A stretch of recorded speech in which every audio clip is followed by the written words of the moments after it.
Bom dia a todos, né? Iniciamos agora o segundo dia do nosso Congresso Nacional de Meio Ambiente.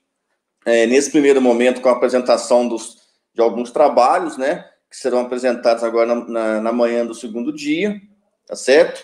E esperamos que nós tenhamos um segundo dia de congresso bastante proveitoso, né, que todos se sintam acolhidos, né, e qualquer dificuldade, nós estamos aí à disposição dos congressistas para a gente resolver. Gostaria também, nesse primeiro momento, né, de chamar a congressista Flávia Teixeira, que vai fazer a explanação do seu artigo científico. Flávia, seja muito bem-vinda. Obrigada, bom dia.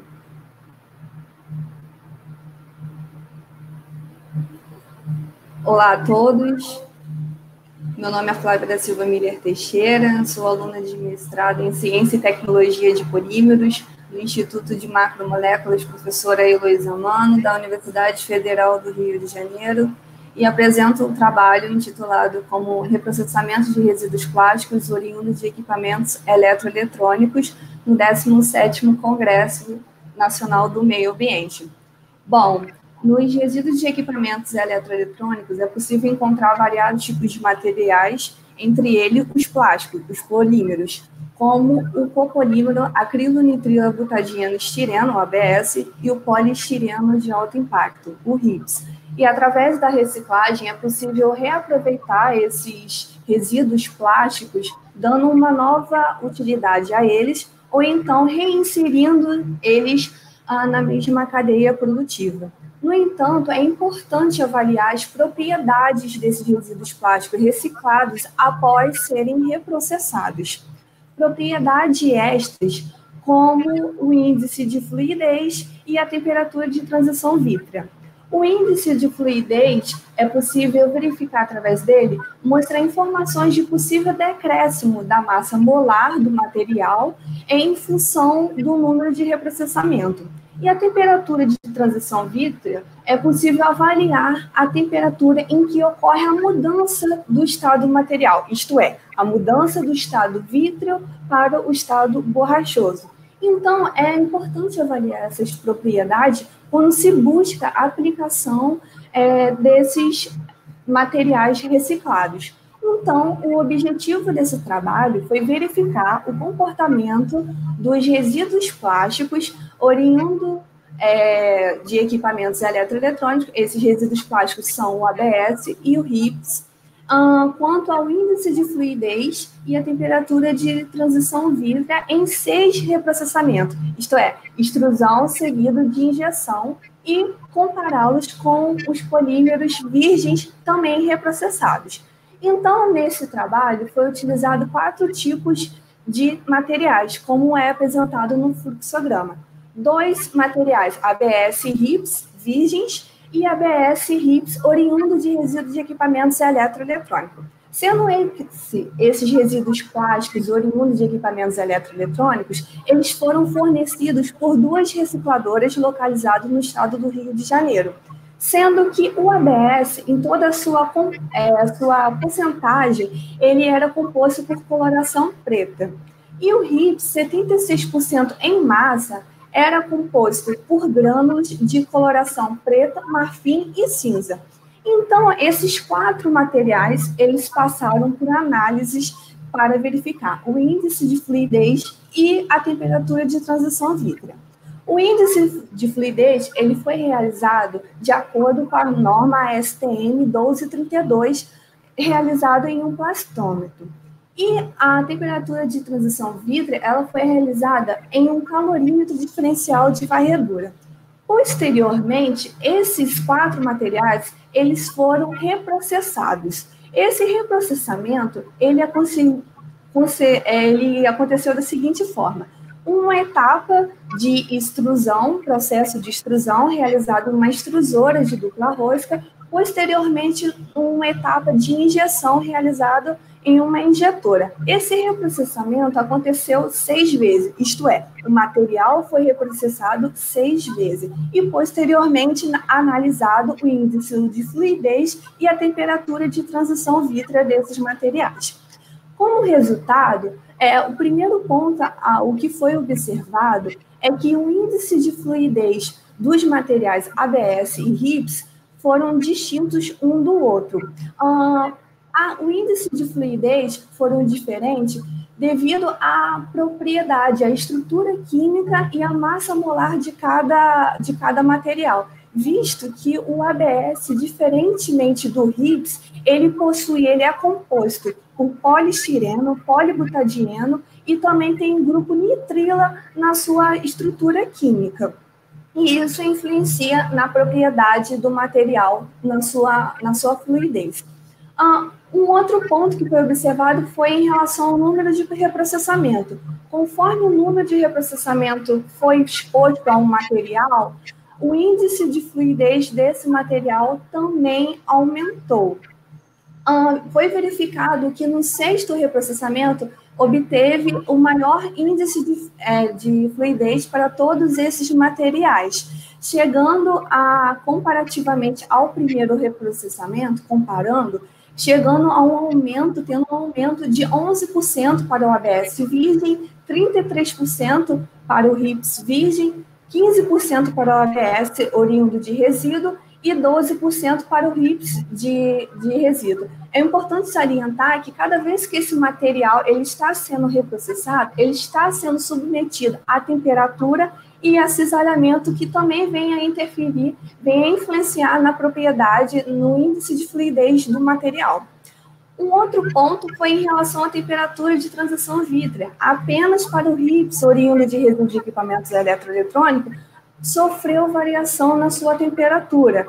Isto é, o material, após ele ser reprocessado, teve um decréscimo na temperatura, chegando a um decréscimo de 5 graus Celsius. Mas, ao compará-lo com o polímero virgem, a temperatura se assimila. E para os outros materiais, foi verificado que não houve variação de temperatura conforme o material foi reprocessado.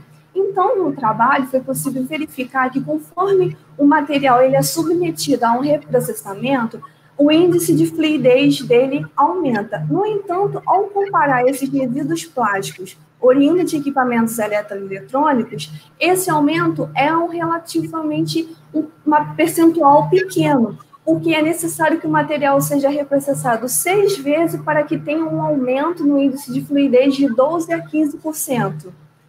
Um outro ponto é em relação à temperatura de transição vítrea, em que apenas um material, o RIPS, oriundo de resíduo, sofreu um decréscimo na temperatura. Mas ainda assim, comparando com o polímero virgem, a temperatura se assimila. Então, portanto, mostra-se a necessidade, a importância de avaliar as propriedades dos materiais após eles serem reprocessados para verificar a possível utilização novamente desses resíduos plásticos. Então, aí embaixo contém as referências e agradeço ao FRJ, ao IMA, à CAPES, ao Grupo NERDS, o Congresso e a atenção de todos. Obrigada.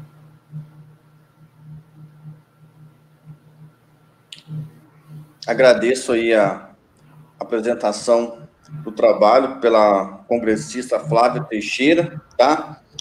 Algumas considerações, Flávia. Primeiramente,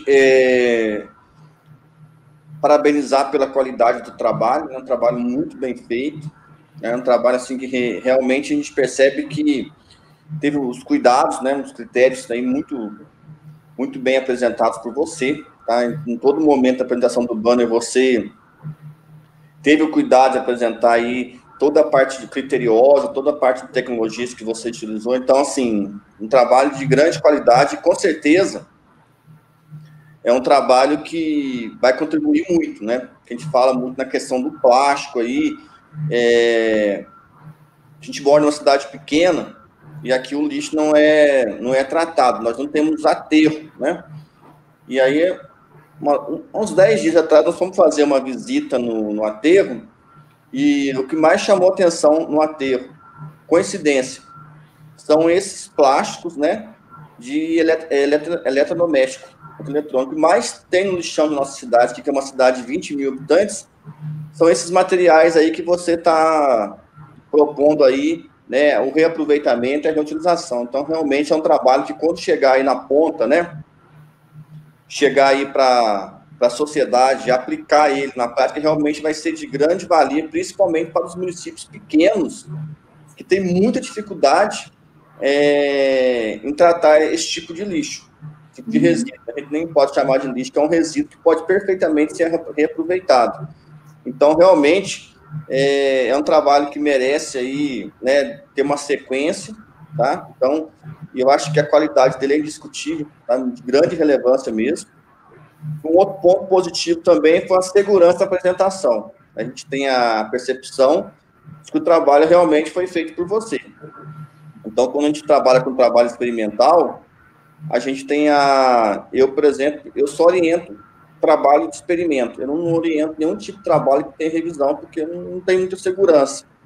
Porque o trabalho experimental é uma coisa mais palpável. A gente tem segurança. Você fez, na hora que você vai apresentar, a gente percebe de maneira muito redundante que você realmente sabe o que você está falando. Tá? Então, a segurança, a qualidade da apresentação também são pontos positivos.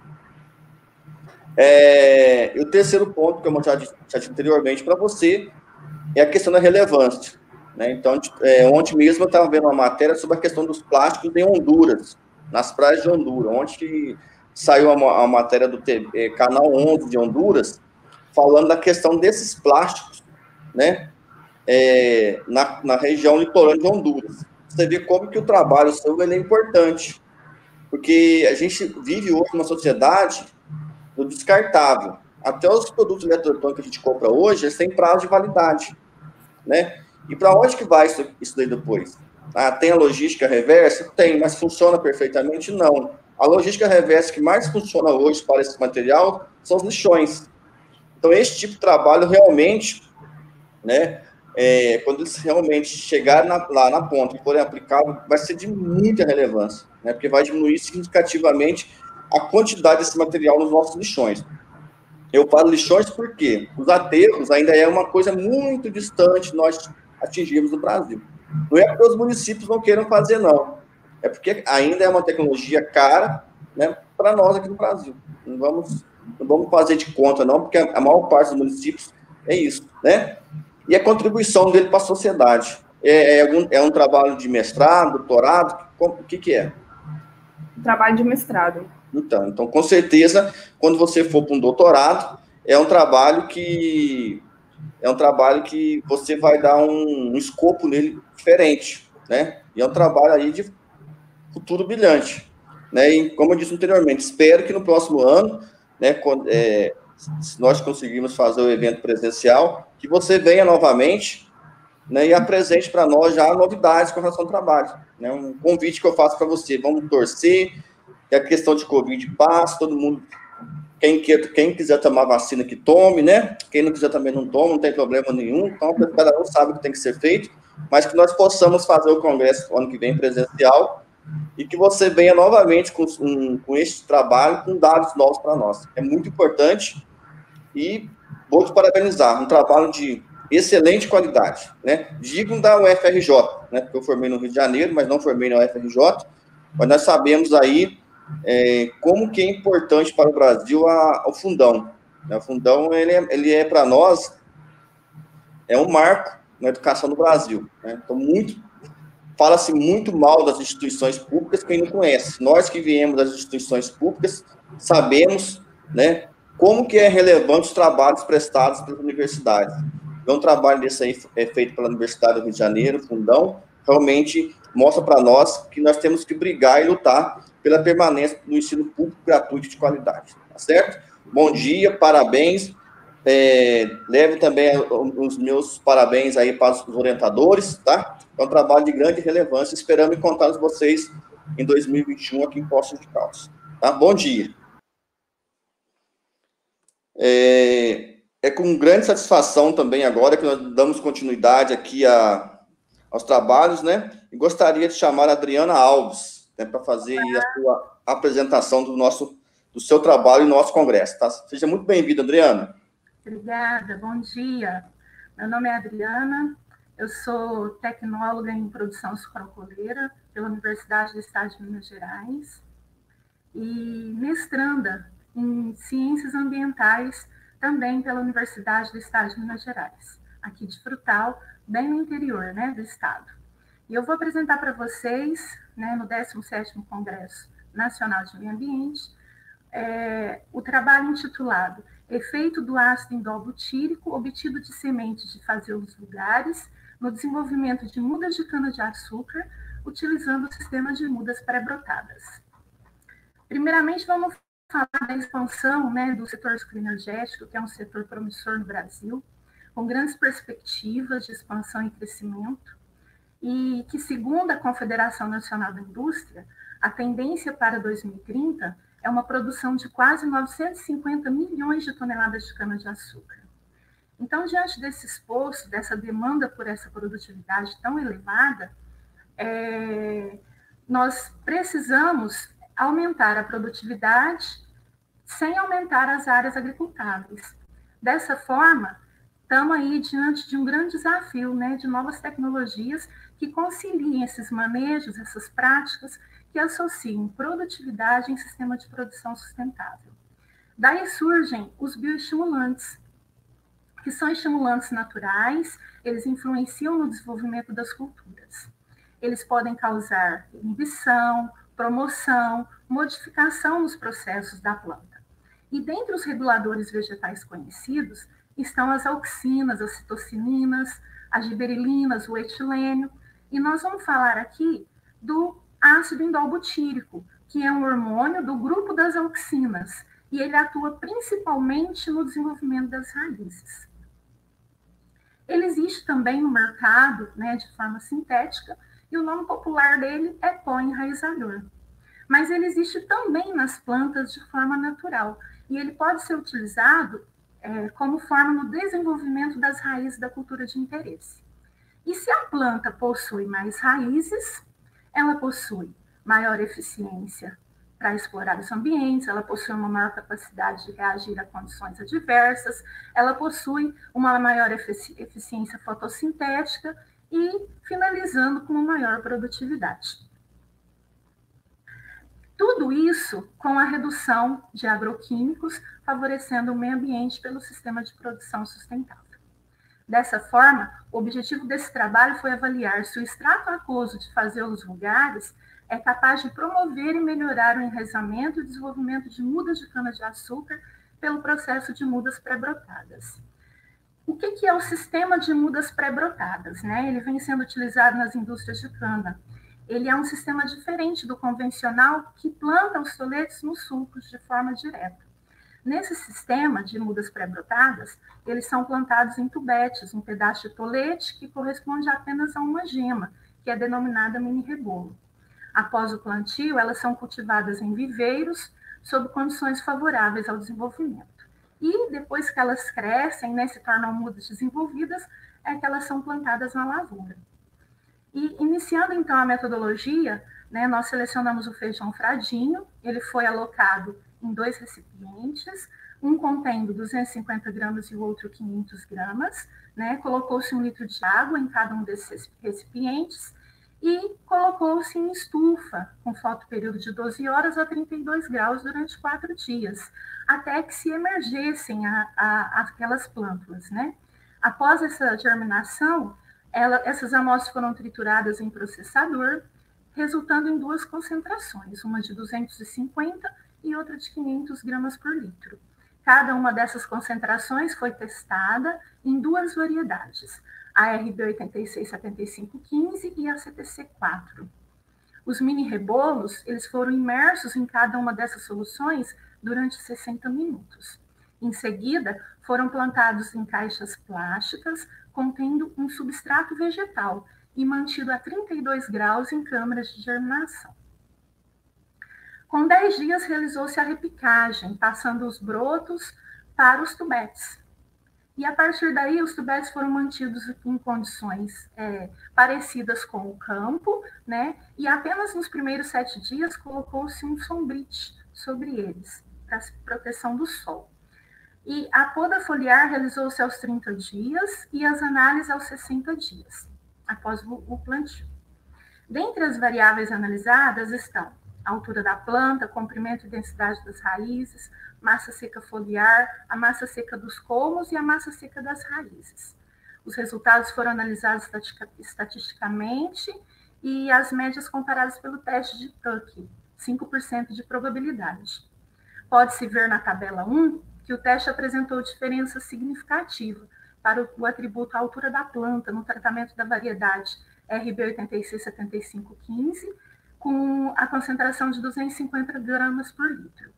Em relação à densidade de enraizamento, a análise visual presenciou o desenvolvimento da variedade RB867515, com concentração de 250 gramas por litro, e nas duas concentrações utilizadas na variedade CTC4. As demais variáveis não apresentaram diferença significativa. Já na tabela 2, a diferença estatística significativa se deu apenas para análise de massa seca foliar, a variedade CTC4, com a concentração de 250 gramas por litro. A resposta aos bioestimulantes pode ter influência na dosagem e na espécie vegetal. Pode-se concluir, então, que o bioestimulante extraído do feijão influenciou a altura da muda da variedade RB867515 e ao acréscimo da massa seca foliar da variedade CTC4, quando da concentração de 250 gramas por litro. O aumento das porcentagens de raiz ocorreu na variedade CTC4, em ambas concentrações. Porém, na variedade RB867515, houve um destaque apenas para a concentração de 250 gramas por litro. A concentração, o tempo de exposição ao extrato e o tipo de substrato utilizado são importantes parâmetros para serem analisados. Meus agradecimentos vão para toda a equipe do Congresso, vocês estão de parabéns, né, pelo trabalho, para o mestrado em Ciências Ambientais da Universidade do Estado de Minas Gerais, Unidade Frutal, e para todos os que estão nos assistindo. Muito obrigada.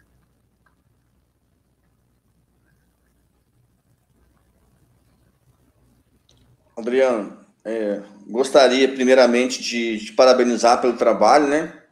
Onde estava participando de uma live ontem, participando assim, duas, três coisas ao mesmo tempo. Eu estava assistindo uma live ontem do CREA Júnior aqui de Minas Gerais, e o palestrante falou uma coisa ontem que vem a calhar com o seu trabalho, né? Com relação à cana-de-açúcar.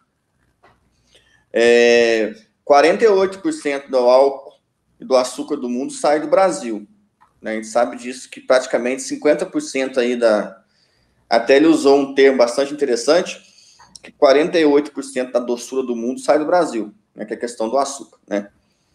Mas eu até fiz um questionamento ao longo da apresentação dele, e eles têm um custo, né? Esse 48% aí com relação à questão da cana-de-açúcar, a gente sabe que a gente tem um grande problema hoje, que é o avanço da cana-de-açúcar, principalmente em áreas aí do Cerrado, né? Já se trabalha com a cana-de-açúcar na Amazônia Oriental. Quer dizer, quando você pega um trabalho desse aqui seu, né, que propõe algumas estratégias sustentáveis para a cana-de-açúcar, é de grande relevância, né? Porque, assim, a gente tem que ser muito... Eu trabalho com gestão ambiental e eu fico no meio do caminho, né? Porque, ao mesmo tempo... a gente vê que o nosso país é um país agrícola, né? Só que nós não podemos justificar isso avançando sobre biomas extremamente fragilizados. Isso é importante. Por quê? Imagine você, né? Nós tivemos uma super safra esse ano, 250 milhões de toneladas, o Brasil teve aí quase 150 milhões de toneladas de soja, passamos os Estados Unidos, aí o pessoal usa isso como bandeira para avançar sobre o Pantanal, avançar sobre a Amazônia. Não vou nem falar do Cerrado, porque o Cerrado, de acordo com alguns pesquisadores, praticamente não existe mais um Cerrado Verde. Então, a gente deixa o Cerrado, porque o Cerrado realmente está num estado aí de degradação extremamente avançado. E a gente vê trabalho deste cana-de-açúcar. São trabalhos muito importantes, porque trabalha com uma commodity extremamente valorizada. Então, quando a gente pega trabalhos que propõem estratégias, né, para você, ao mesmo tempo, produzir, mas com o menor impacto possível, então são trabalhos de muita relevância. Porque a questão do agronegócio, ela está instalada. O que nós temos que fazer hoje? Nós temos que criar estratégias de modo que essa produção, né, cause o menor impacto possível. Né? Porque é como disse o deputado antes, Agostinho, a bancada do agronegócio ela é pesada no Congresso. Então, esses trabalhos que são feitos aí, né, a gente veio o anterior de polímeros, que é muito importante, e logo na sequência, você pega um outro trabalho de um agronegócio, que é a cana-de-açúcar, e você traz para nós estratégias que podem ser utilizadas de modo que você consiga, né, mitigar os impactos da cana. Então, assim, primeiramente, qualidade apresentada do seu trabalho excelente, tá? Muito bem feito, né? Apenas que o seu slide ficou muito bem feito, com uma riqueza de detalhes bastante interessante, muito didático, que é o mais importante, né? O trabalho ele pode ser top, mas se a apresentação dele não tiver didática, não serve de nada, porque a gente tem que fazer um trabalho de modo que um leigo consiga chegar e entender o mínimo possível. Entendeu? Então, primeiramente, a qualidade está excelente. O slide. Gostaria de ver o slide presencialmente, né, para a gente discutir, né? Mas isso aí a gente não consegue esse ano, mas para 2021 a gente tem a certeza que a gente vai ter essa possibilidade. Então, qualidade, indiscutível, né? Segurança e apresentação. Aí a mesma coisa que eu usei na consideração anterior. Perfeito, né? A gente percebe que você colocou as suas mãos no trabalho, né? Então, você vê. Então, realmente, um trabalho experimental, né, que realmente você, né, sabe o que está falando, que você fez. Isso é importantíssimo. Então, segurança muito boa, né? E a didática perfeita, tá? Relevância, eu já comecei as minhas considerações pela relevância. Eu acho que todos os trabalhos, né, que propõem essas medidas para essas culturas, né, essas commodities agrícolas, não só cana-de-açúcar, café, milho, né, algodão, todos esses trabalhos têm uma relevância muito grande. Porque nós temos que conviver em harmonia, né, respeitando aí a questão da Amazônia, respeitando a questão do Pantanal, respeitando aí as terras indígenas. Então, esses trabalhos, eles vão ao encontro que nós pensamos, né? Porque o país é agrícola, mas é um país agrícola que não pode ter um passivo ambiental, né, que justifique isso. Então, é importante. Então, a relevância do trabalho, fantástica, tá? E nessa mesma direção, a contribuição para a sociedade, porque vocês estão numa região, Frutal era uma região do Triângulo, né, que é uma região que produz soja, uma região que produz abacaxi, que produz cana-de-açúcar, né? Já se instalou, era uma região de cerrado. Então, basicamente, quando a Embrapa cita algumas circulares que o cerrado basicamente acabou, é por conta disso. Então, nós temos que criar estratégias hoje que isso não aconteça em outros biomas, principalmente a questão do Pantanal e a questão aí da Amazônia. E a importância, a pesquisa, né, vem de uma universidade do Estado, que é um ensino público, gratuito e de qualidade. Prova mais uma vez para nós também, na mesma linha do primeiro trabalho, nós temos que lutar, né, pela permanência desse ensino público gratuito de qualidade e, principalmente, permitir o acesso das pessoas a esse ensino, né? Esse ensino. Então, realmente, assim, excelente, tá? Assim, igual eu falei mesmo, espero que ano que vem nós estejamos todo mundo junto, né? Para nós termos aí a satisfação de discutir isso, né? Pessoalmente, né? Conhecer vocês pessoalmente e porque realmente são trabalhos de grande relevância. Leve aí o nosso abraço, tá? Os nossos parabéns também para os orientadores, tá? Que é um trabalho construído de várias mãos, né? A gente sabe disso, né? Em conjunto. Então, o parabéns para você, ele é extensivo também aos orientadores, tá ok? Muito obrigado e esperamos encontrar você em 2021 no nosso congresso, tá bom? Um grande abraço. Gostaria de chamar o nosso congressista, Matheus Cabral, né, para fazer a sua apresentação. Matheus, seja muito bem-vindo. Bom dia, tudo bem? Obrigado. Bom dia a todos. Eu sou o Matheus, sou aluno da Universidade José do Rosário Velano, no curso de agronomia. Sou orientado pelo professor Legiane e vou apresentar aqui no 17º Congresso Nacional do Meio Ambiente o trabalho intitulado com utilização da quitosana na tolerância ao déficit hídrico em mudas de café inoculadas com bactérias diazotróficas. Bem, a cafeicultura é uma atividade de grande importância econômica para o nosso país.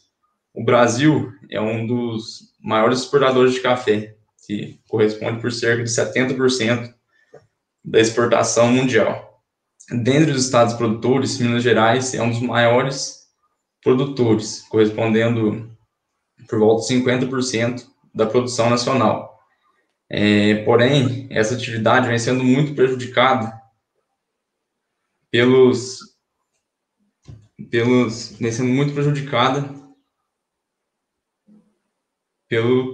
situações climáticas atuais, como as faltas de chuva e altas temperaturas. A quitosana é um polímero que tem a capacidade de atuar como antitranspirante quando aplicado na planta, induzindo fechamento estomático, melhorando assim a utilização da água no interior da planta, fazendo com que elas tenham maior tolerância a períodos secos.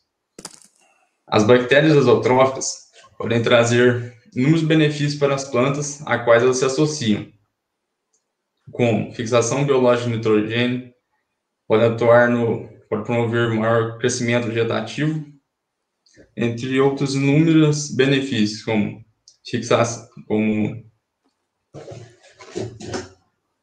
a utilização de minerais. Só que, infelizmente, não se tem muitos estudos com relação às bactérias azotróficas voltadas para a cafeicultura.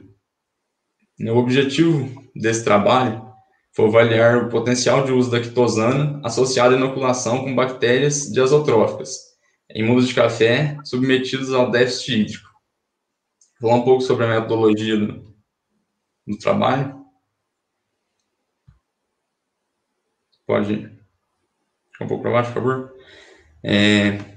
As mudas de café foram obtidas em viveiros locais da região. A umidade do solo foi determinada a partir do teste de capacidade de campo, onde então foi aplicado 30% da condição de umidade no experimento, 30% da condição de umidade foi aplicada em metade do experimento, a outra metade foi aplicada em condição de 70% da capacidade de campo. A quitosana foi preparada em diferentes concentrações, sendo dissolvido entre elas 150 ppm, 600, 1.200 e 2.400 ppm. O preparo do inoculante bacteriano, a bactéria Azospirillum brasiliense, ela foi inoculada em meio líquido e foi feita a aplicação nas mudas, sendo a quitosana aplicada via foliar e a bactéria foi aplicada via solo. O experimento ele foi feito em delineamento inteiramente casualizado, sendo composto por esquema fatorial de 5/2, sendo 5 dosagens de quitosana diferentes, entre elas 0, 150, 600, 1.200 e 2.400 ppm, tendo ou não a inoculação, e em duas condições de umidade de solo diferentes, sendo 30% e 70% da capacidade de campo. Foi feito as análises dos parâmetros de crescimento, entre eles o diâmetro de caule, a altura da planta, comprimento, e também foi feito a análise com o teste através do aparelho clorofilômetro, foi feito a análise de teor de clorofila. Indo para os resultados, vou descer um pouco na imagem. Na imagem A, você tem a visão geral do experimento. O experimento foi instalado em casa de vegetação, no setor de agronomia, na Universidade José do Rosário Velano, na imagem A. Já na imagem B, na planta da esquerda,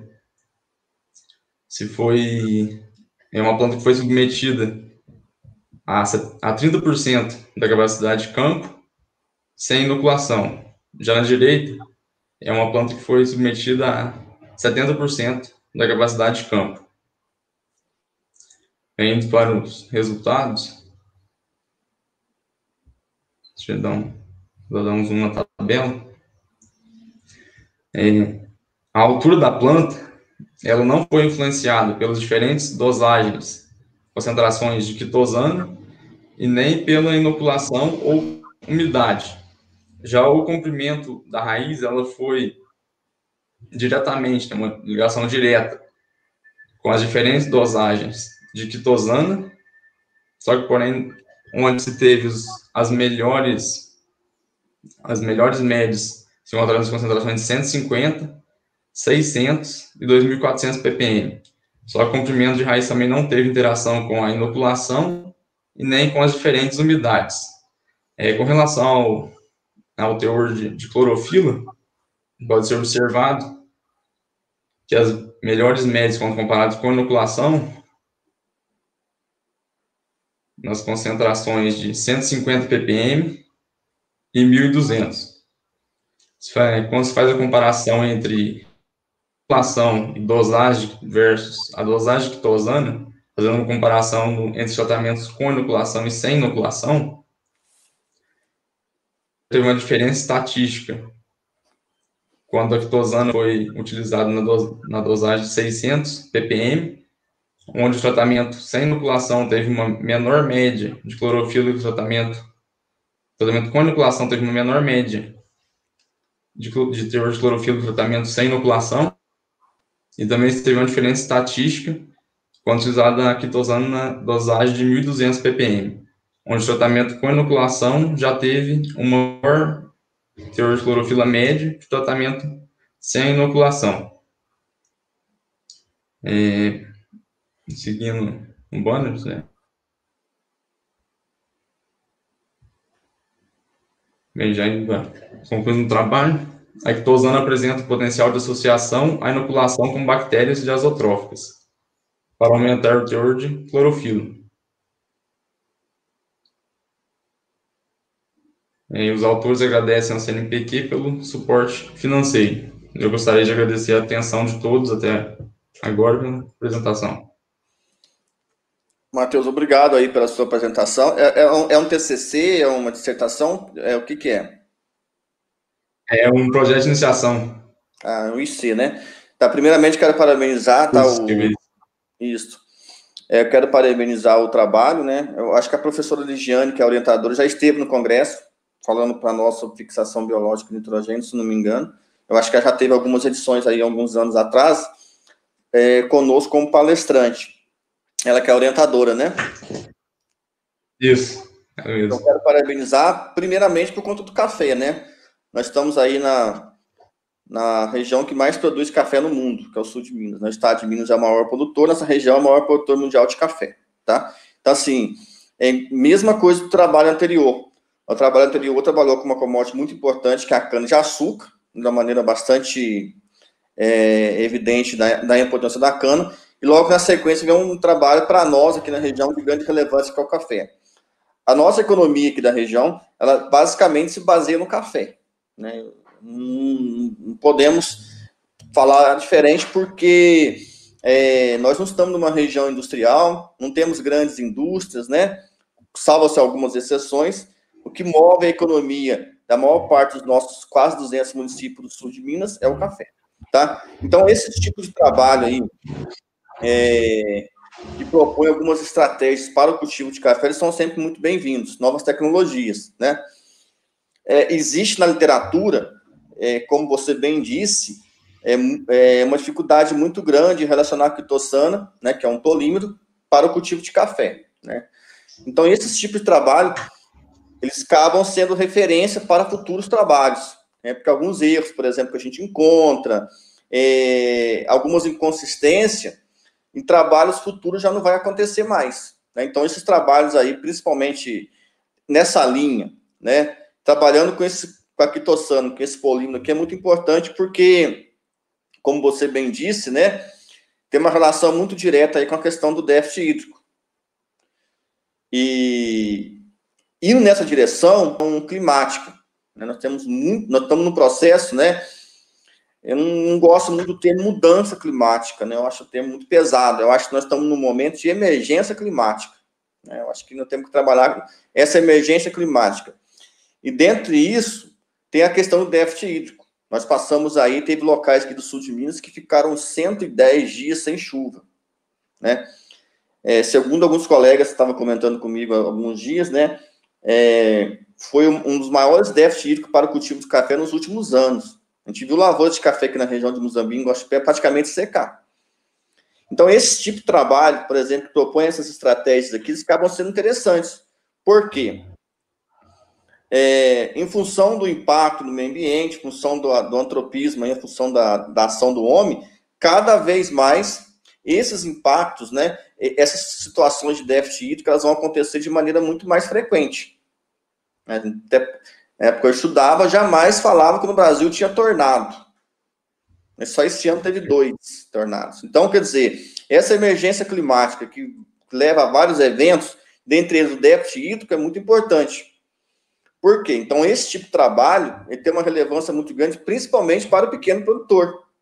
Né? Porque nós sabemos que a cafeicultura no sul de Minas, basicamente, já está na mão do pequeno agricultor ou na agricultura familiar. Temos grandes fazendas? Temos grandes fazendas, sim. Mas a grande parte do café é um café familiar. Né? Então, esse tipo de tecnologia, esse tipo de estratégia, né, tecnológica, é muito importante, que pode ajudar demais ao pequeno produtor. Ele é carente de informações, ele é carente de extensão. Então, esse tipo de informação, tecnologia, né? E nós fazemos muito bem aqui na região. O nosso trabalho de extensão aqui no sul de Minas, através das instituições, através da Emater, ele é muito eficiente. Então, é muito importante. Então, é um trabalho de grande relevância, tá? Eu acho que é um trabalho que merece depois aí um TCC, talvez uma dissertação de mestrado, uma tese de doutorado, né? Justamente porque é uma cultura importante, numa região que depende da cultura, e nós estamos aí num processo de emergência climática, isso daí realmente pode colocar em risco a lavoura de café. Vamos imaginar nossa região aqui passando por uma seca severa, sem produção de café. Seria um caos. Seria um caos. Imagine você. Então, não tem jeito, é o café que move a economia da região. Se o café vai bem, a região vai bem. Se o café vai mal, a região vai mal. E nós temos que aproveitar esse momento e falar uma coisa interessante. Se tem um produtor que preocupa com o meio ambiente, gente, é o produtor de café. Grande parte dos nossos produtores de café aqui da região tem uma consciência ambiental diferenciada, porque eles sabem que precisa preservar o meio ambiente para ter um café de qualidade e uma rentabilidade agrícola. Então, tem aqueles que não fazem o correto? Tem. Mas se nós pegarmos aí, mapearmos as lavouras, a maior parte das lavouras de café do sul de Minas preserva o meio ambiente, porque nós precisamos de uma água de qualidade, porque se eu quero ter um café de qualidade, eu tenho que ter uma água de qualidade. Então, eu acho que esse trabalho aqui é um trabalho interessante, tá? Eu acho que é um trabalho novo, tá? Eu acho que é um trabalho que merece aí aprofundar mais no estudo, né? Apresentar ele num outro momento, tá? Um trabalho muito bom, que tem um potencial extremamente relevante, né? Tanto é que nós escolhemos ele para ser apresentado porque nós estamos numa região cafeeira. Então, nada mais justo do que nós darmos espaço para um trabalho que trabalha com café, porque nós estamos numa região de café, tá? Aqui nós não estamos para falar mal do cafeicultor de hipótese alguma, porque a maior parte faz o dever de casa. Tanto é que a maior parte dos cafés orgânicos, cafés ecológicos do Brasil, saem do sul de Minas. Se saem daqui, é porque nós temos o cuidado para com o meio ambiente, tá? Então, quero agradecer, quero te parabenizar pela apresentação. Não é um trabalho fácil, é um trabalho de estatística, né? A gente trabalha com modelos, trabalhou com DIC, trabalhou com fatorial, trabalhou aí com medições, teoria de clorofila. A gente sabe que isso não é fácil, dá um trabalho danado, experimento de campo, eu sei disso, porque todos os meus trabalhos são experimentos de campo. Então, te parabenizar e levar meus parabéns também para a doutora Ligiane, tá? O sucesso do trabalho é uma extensão do orientando com o orientador. Eu costumo falar que o sucesso é tipo um casamento. Deu certo? Perfeito. Se não deu certo, tem que divorciar e procurar um outro orientador. É assim que funciona um trabalho científico. É um casamento. Meu mestrado, por exemplo, não deu certo. O casamento com o orientador não deu certo. Mas no doutorado, foi um casamento perfeito, porque dá certo. Então, o sucesso é porque deu certo. Então, meus parabéns para você, mas, ao mesmo tempo, é extensivo também para a sua orientadora. E esperamos que no próximo ano nós possamos aí se encontrar novamente com novos dados, né? Que é um trabalho muito importante para a nossa região. Meus parabéns, tá? Muito obrigado. Gostaria de aproveitar o momento também agora para chamar a congressista Catherine Kubiak. Catherine, seja muito bem-vinda. Bom dia. Bom dia. Meu nome é Catherine Lorraine Kubiak. Eu sou aluna do curso de Agronomia da Universidade Tecnológica Federal do Paraná.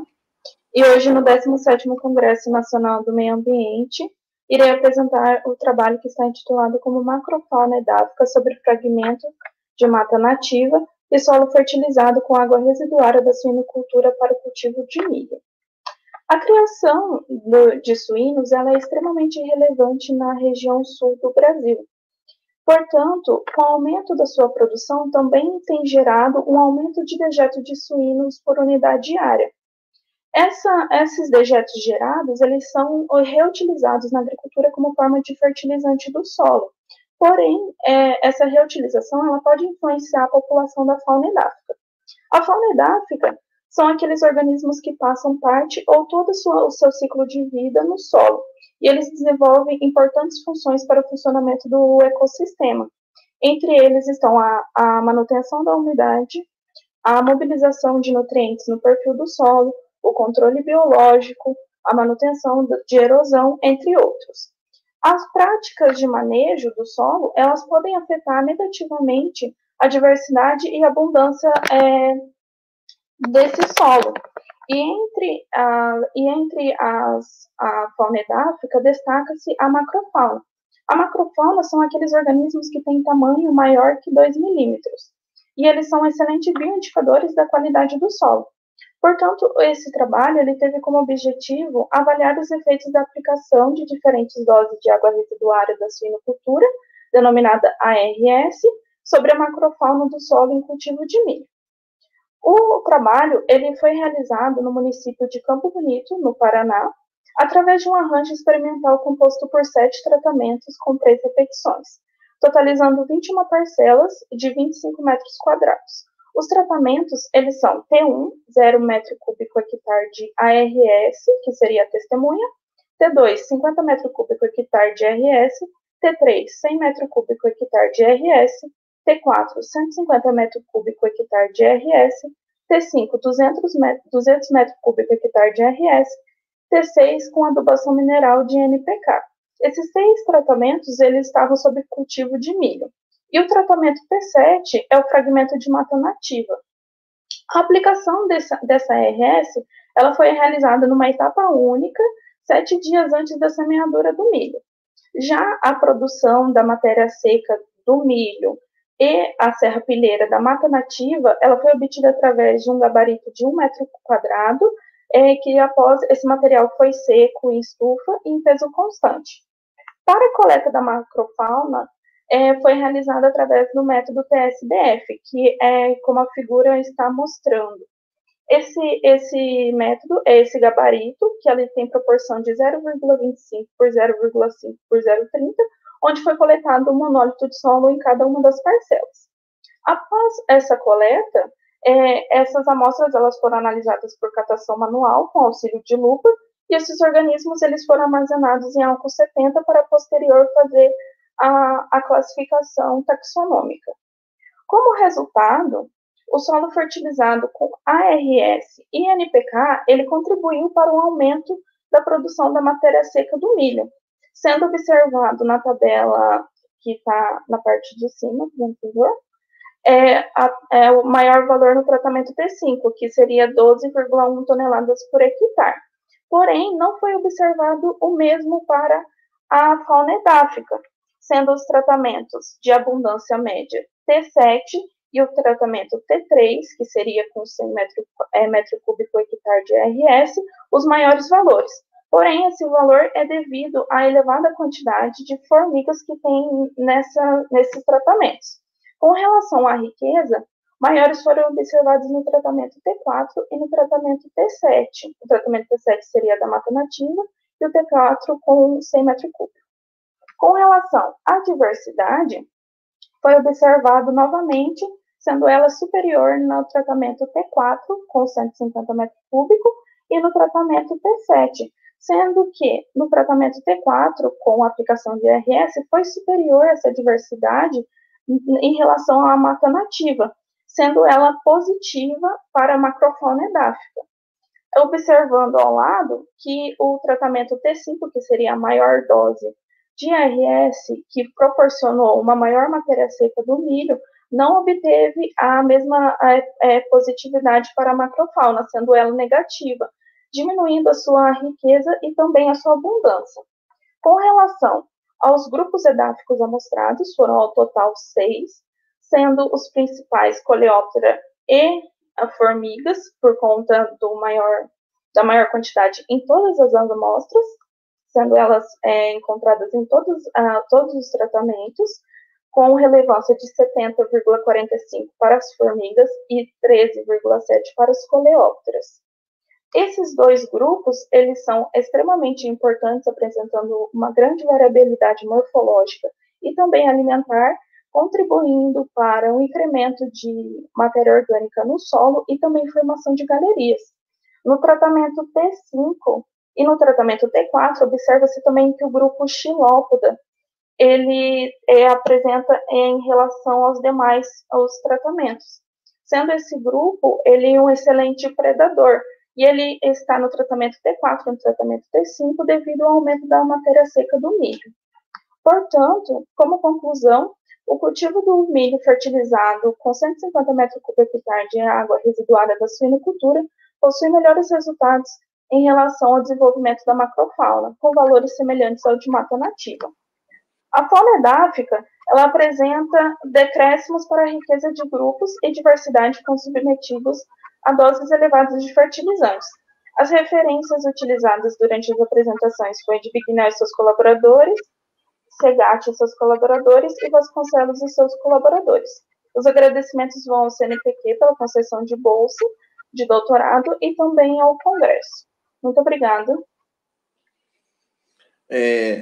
Obrigado, Catherine, pela apresentação, tá? Pela excelente apresentação. A universidade é campus que é Toledo? Não, campus dois vizinhos. Ah, tá. É o professor meu, professor aí que foi diretor, formou comigo. Professor Alfredo. Sim. Ele formou comigo, ele foi diretor aí do campus. Mando meu abraço a ele aí, professor Alfredo Gouveia. Catherine, assim, né? Primeiro peguei cana-de-açúcar, né? Depois peguei café. E agora o trabalho seu muito relevante, que a questão, você trabalhou com a questão do cultivo do milho, a questão do resíduo de suinocultura, né? É um trabalho de doutorado, né? Isso.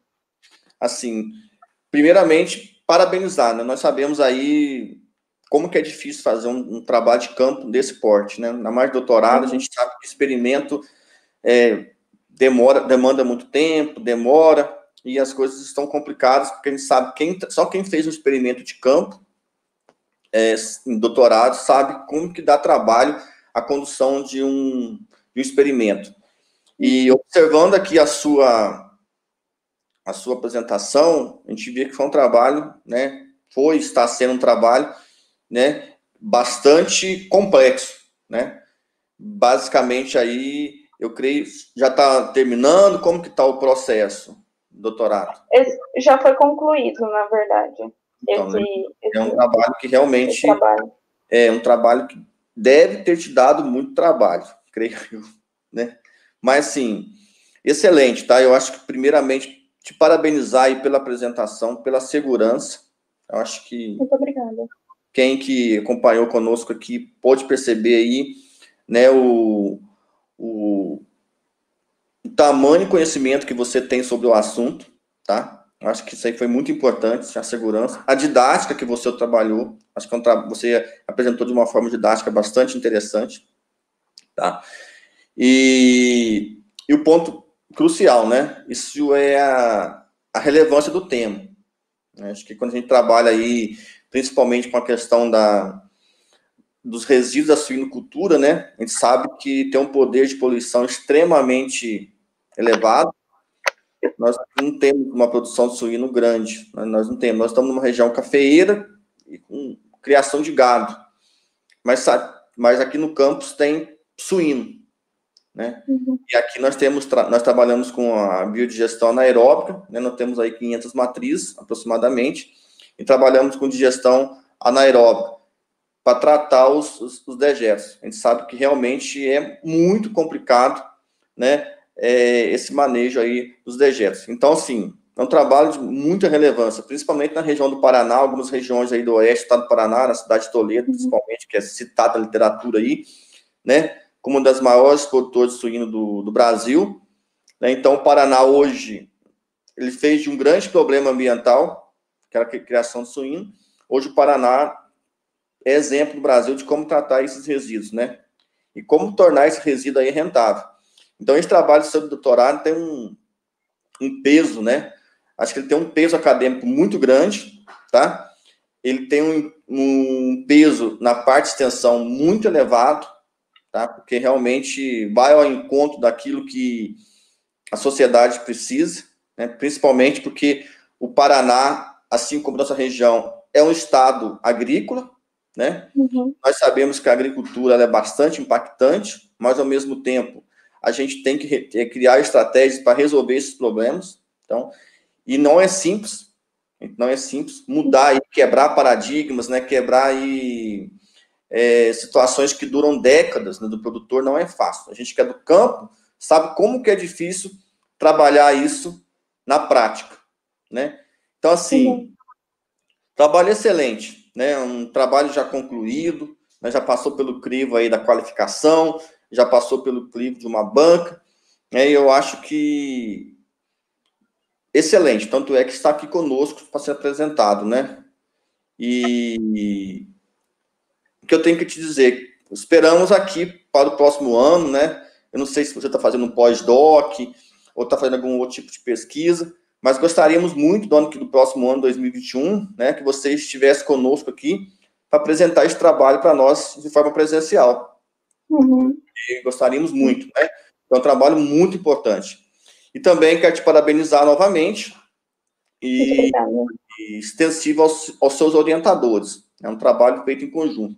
Então, o sucesso do trabalho se deve especificamente à sua dedicação, mas também ao trabalho de orientação. Então, e a Universidade Tecnológica, nós sabemos que é uma grande universidade no interior do Paraná, que faz a diferença na educação no interior do país. Então, uma grande universidade, né? Então, a gente fica muito feliz que a Tecnológica é muito parecida com os institutos, tem a mesma linha de trabalho. Então, realmente, é um trabalho de muita qualidade, muita relevância, né? E que você seja muito feliz na sua vida acadêmica. Ok? Muito obrigada. Obrigado. E tenha um bom dia, tá? Esperamos você aqui no próximo ano.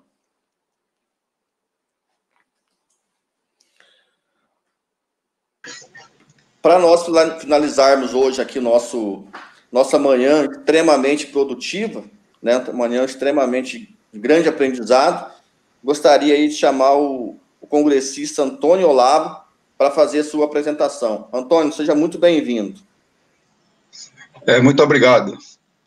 Bom dia a todos. Bom dia, professor Claudemir. Nós estivemos conversando sobre óleo, sobre biodiesel em 2018, Isso, lembro do senhor. Eu sou professor aqui do Instituto Federal do Rio Grande do Norte, Campus Natal Central, e eu gostaria de relatar essa experiência exitosa que eu desenvolvo há 11 anos, levando conhecimento, levando informações e levando experiência às escolas diante da insensibilidade que a gente percebe em razão do baixo nível educacional da população e cultural também, e de que óleo é lixo, quando o óleo é uma riqueza desperdiçada no país, considerando que as fábricas de velas, as fábricas de sabão industrial e principalmente as fábricas industriais de biodiesel, são mais de 50 fábricas hoje com turno parado, porque a demanda por óleo é muito pequena e não consegue, com as oleaginosas, atingir as suas metas de produção. Esse trabalho começou com a interiorização dos IF para o Rio Grande do Norte, e os professores saíram visitando escolas, visitando comunidades, visitando associações, em busca de levar um trabalho de extensão e de iniciação científica às escolas, trabalhar a realidade do óleo, conscientizar a respeito da reciclagem, ensinar a reciclagem e também ensinar formas de geração de renda para as famílias e para as associações através da fabricação de sabão de óleo, em barra, líquido, detergente, desinfetante, produtos que, diante da base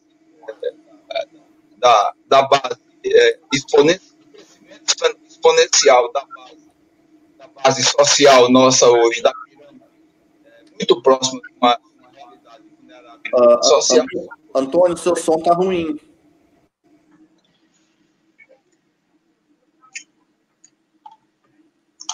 Alô? Melhorou. Melhorou. Então, diante da pirâmide social que nós vivenciamos hoje, no momento de grande vulnerabilidade, acreditamos que produtos fabricados com esse objetivo têm uma demanda grande de negócios.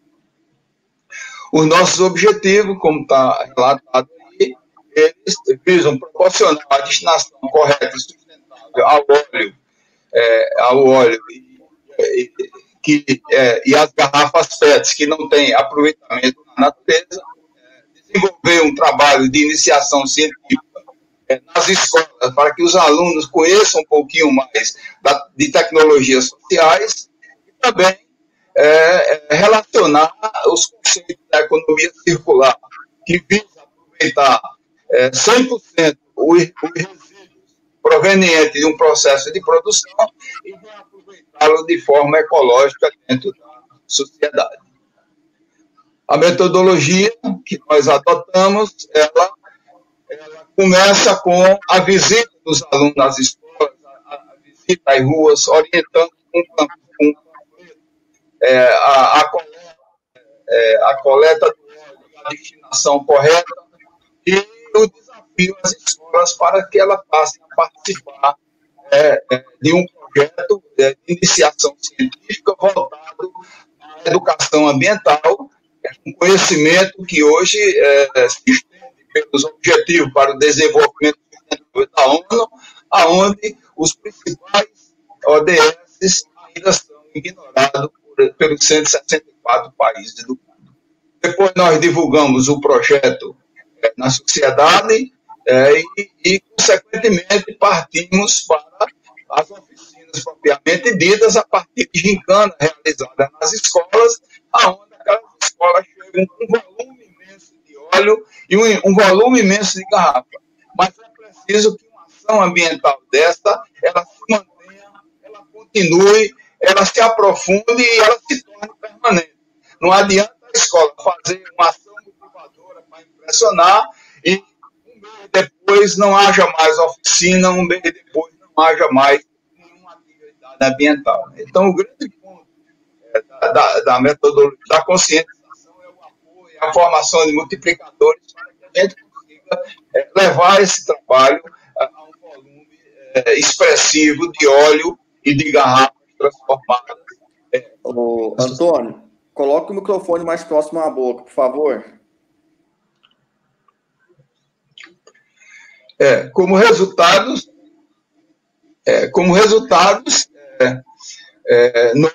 nós buscamos, levar iniciação científica às escolas e fazer com que a sociedade compreenda a importância do óleo, tanto pelo lado ambiental como pelo lado do seu reaproveitamento. Há uma possibilidade muito grande de que a gente possa processar óleo de diferentes maneiras. Eu hoje já consigo introduzir o óleo no detergente e não consegui. Eu fazia com água. Então, o sabão, as garrafas e o detergente com óleo faz com que a gente consiga ampliar a conscientização, consiga ampliar a arrecadação, porque uma realidade que precisa ser expressa é que, segundo a BIOP, cada ser humano gera 6 litros de óleo por ano. Uma cidade feita Natal com 1 milhão de habitantes, ela gera 600 mil litros de óleo por ano. Desses, 20% é processado e 480 mil litros a gente não tem uma destinação correta para esse óleo. Pode passar, por favor. Bom, aí,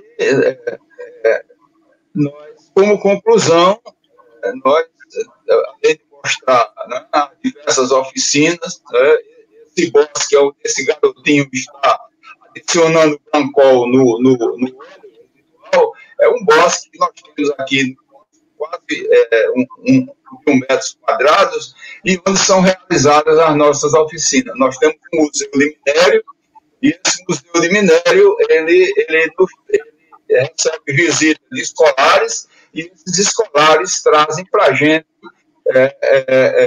a possibilidade de continuar vendo um pouco de compostagem, vendo um pouco de reciclagem, e automaticamente nós conseguimos sensibilizar esses alunos. Temos um momento de doação de óleo e de garrafas, temos um momento de fabricação de sabão, e nossa esperança, finalizando a nossa apresentação, nossa esperança é que haja uma mudança de cultura, haja uma mudança de comportamento da sociedade, que políticas públicas efetivas aconteçam, porque há recursos, a Caixa Econômica informa que há recursos para a construção de aterros sanitários. O grande problema é que as prefeituras não têm políticas públicas, as prefeituras não querem colocar dinheiro em obra que não seja vistosa e que gere resultado para a sociedade. Mas nós continuamos na nossa luta, todas as unidades do IF têm uma consciência ambiental muito forte, e a gente vai lutando contra essa insensibilidade, buscando educar pessoas e buscando fazer que os resultados mudem com o passar do tempo. Queria agradecer pela oportunidade. Eu espero que em 2021 nós possamos estar juntos aí, professor, conversando pessoalmente. Muito obrigado, foi um prazer. Gostaria de agradecer ao Antônio, né? O Antônio já é congressista do nosso evento, já veio em outras oportunidades, né? A gente já conhece o trabalho seu, Antônio, um trabalho de grande relevância, então a gente, assim, eu particularmente conversei com você pessoalmente, eu, professor Generci, né? Você nos mostrou, trouxe para nós aí parte do seu trabalho, realmente é um trabalho de muita relevância, né? Porque você faz aí conceitos, né, de educação ambiental, trabalhando com reaproveitamento, geração de renda. Eu acho que talvez a maneira mais forte, né, de tornar a educação ambiental de forma mais incisiva, mais presente, são trabalhos como esse que você faz, né? Porque a gente tem que primar sempre pelo tripé da sustentabilidade, né? E um dos pontos fundamentais do tripé da sustentabilidade é a parte econômica. A gente vê que você gera renda, entendeu? Então é importante isso. Todos os trabalhos, né, que a gente percebe que a educação ambiental, dentro dos seus conceitos, elas trabalham, né, com esse pressuposto de geração de renda, a gente sabe que o trabalho, né, ele atinge, né, de maneira mais forte os seus objetivos. Então, é um trabalho muito importante. Né? Eu não escutei direito porque o áudio estava meio ruim. Natal tem 1 milhão de habitantes, é isso? Exatamente. E quantos biólogos por dia? Eu fiquei curioso. Segundo a BIOV, que é a Associação Brasileira das Indústrias de Óleos Vegetais, a sociedade consome com suas frituras 6 litros de óleo ano. Então, Natal com 1 milhão, nós temos 6 milhões de litros de óleo. 20% é processado ou coletado pelas empresas que fabricam biodiesel, ou fábricas de velas, ou fábricas de sabão industrial, e 480 mil litros a gente não tem ideia da destinação. Vai pelas pias, vai pelos rios, e dessa forma a gente vai contaminando o lençol freático e vai perdendo a oportunidade de fazer um trabalho ambiental mais educativo, mais formativo e mais consciente da sociedade. Então, isso é a importância disso, né? Imagine, isso daí é o retrato do Brasil. Você pegou uma cidade, uma amostragem grande, que é Natal, que é uma grande metrópole. Então, imagine isso daí num país, né, como o Brasil. Então, esses dados eles refletem muito como que é a média brasileira. Nós sabemos o problema desse óleo quando vai ao encontro dos mananciais, por exemplo. O poder de poluição disso aí é extremamente elevado. Então, acho que, como você bem disse na apresentação, né, eu também consegui observar a questão das políticas públicas, né? Falta, né, incentivo para que a política pública seja, de fato, né, cumprida. Porque nós temos uma política nacional de educação ambiental que, no meu ponto de vista, ela é perfeita no papel, né? Quando a gente fala assim, a legislação ambiental brasileira é a melhor do mundo. No papel, sim, mas na realidade não funciona. E nesse eixo vem a Política Nacional de Educação Ambiental, que também é muito boa, mas falta realmente incentivo para que ela aconteça, né? Então, eu creio que esse trabalho seu, Antônio, nós já conhecemos ele de outros congressos, tá? O Antônio caiu, mas deve estar me escutando. É um trabalho de grande relevância, tá? E esperamos, né, que em 2021 você possa trazer para nós mais dados, devido à importância dessa questão do óleo. Né? Isso aí não é só em Natal, não. Isso aí, o despejo desses óleos no interior, eu creio que seja até pior, porque talvez falte informações para as pessoas qual que seria a destinação correta desse óleo. Aqui na minha casa eu junto o óleo, né, dou para uma pessoa que faz sabão, né? Então, eu queria te parabenizar novamente. Você sabe que a gente já conversou e a gente, tipo assim, já teve vários assuntos sobre isso. E é um trabalho que nos motiva muito, tá? E que no próximo ano nós esperamos encontrar com você aqui no nosso evento e que nós possamos aí trocar algumas ideias e fortalecer parcerias, né, para que nós possamos também fazer aqui na nossa região. Também quero te aproveitar para te parabenizar novamente, né, e levar nosso abraço aí para os nossos parceiros do IFRN, que todo ano está conosco, né, mas esse ano, infelizmente, por conta da pandemia, nós não podemos estar presencialmente, mas que em 2021 esperamos encontrar todos vocês conosco aqui no Congresso Nacional de Meio Ambiente. E mais uma vez, parabéns, e principalmente pela sua motivação. Então, essa motivação sua, Antônio, nos leva a acreditar que é possível fazer esse tipo de atividade. Né? Então, muito obrigado, parabéns, e continue motivado e motive a gente. Nós precisamos de pessoas que nos motivem, tá? Muito sucesso para você aí, e o ano que vem esperamos encontrar aqui para nós tomar aquele café. Muito obrigado. Pessoal, assim, eu fiz questão de colocarmos aqui todos nós juntos aqui na tela, tá? É importante nós estarmos aqui. Igual eu coloquei aqui nos comentários. Por mim, eu ficaria a manhã inteira aqui conversando, que eu aprendi muito. tem um caderninho, eu tenho um tanto de coisa aqui, tá? E parabéns a todos vocês. Os trabalhos são de alto nível, de grande relevância, e continuem no caminho da pesquisa. Nós não podemos parar. Temos que ser resilientes, mas, ao mesmo tempo, ser resistentes. Sucesso a todos vocês na vida acadêmica, na vida profissional.